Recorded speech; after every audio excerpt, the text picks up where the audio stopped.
ডিলারদের কারসাজিতে চাঁপাইনবাবগঞ্জের প্রয়োজনীয় সার পাচ্ছেন না চাষিরা, ফলে ধান, গম, ভুট্টা, সরিষা সহ অন্যান্য ফসল আবাদে বিপাকে পড়েছেন কৃষকদের। যদিও কৃষি বিভাগ বলছে সারের কোনো সংকট নেই, মৌসুম অনুযায়ী প্রয়োজনীয় সার বরাদ্দ দেওয়া হচ্ছে। শহীদুল ইসলামের প্রতিবেদন, জানাচ্ছেন তাসিন তারিন। ডিলারদের অব্যবস্থাপনায় সারা বছরই সারের সংকটে পড়ছেন চাঁপাইনবাবগঞ্জের কৃষকরা।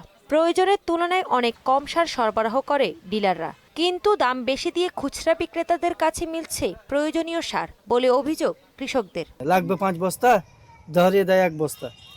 এই সংকটগুলো আমরা নিরসনের জন্য সরকারের কাছে আহ্বান করব, যেন আমরা পর্যাপ্ত পরিমাণে পাই। সরকারের কাছে আমাদের এটাই অনুরোধ, যেভাবে হোক আমাদেরকে যেন কৃষকেরা সারটা পায়।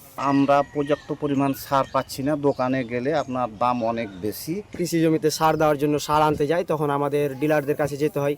ওইখানে গিয়ে দেখা যাচ্ছে আমরা 5 কেজির ওপর আমাদেরকে সার দেয় না, কিন্তু আমরা দোকানে গিয়ে দেখা যাচ্ছে ঠিকই যদি আমরা 50 কেজি নিই, 100 কেজি নিই, ওনারা ঠিকই দেয়, কিন্তু হচ্ছে আমাদের কাছে কেজিতে দেখা যাচ্ছে 10 টাকা 15 টাকা বেশি নিয়ে নেয়। সার ডিলাররা বলছেন নতুন সার নীতিমালা বাস্তবায়ন হলে সমস্যা কিছুটা কমবে। প্রাইভেট ইম্পোর্টারের কাছ থেকে যে সারটা আসে, সেইটা গোডাউনটা যদি আমাদের চাঁপাইনবাবগঞ্জে হয়, কিংবা সরকারি কোনো গোডাউন থেকে পুরো সারটাই সাপ্লাই দেওয়া হয় এখানকার ডিলারদের কাছে, তাহলে আমার মনে হয় যে সারের সংকটটা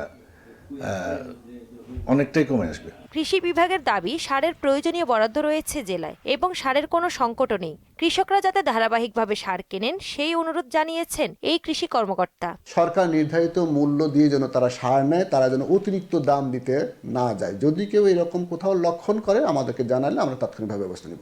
শীঘ্রই সার বিক্রির অব্যবস্থাপনা দূর করতে সংশ্লিষ্ট কর্তৃপক্ষ প্রয়োজনীয় পদক্ষেপ নেবে দাবি জেলাবাসীর।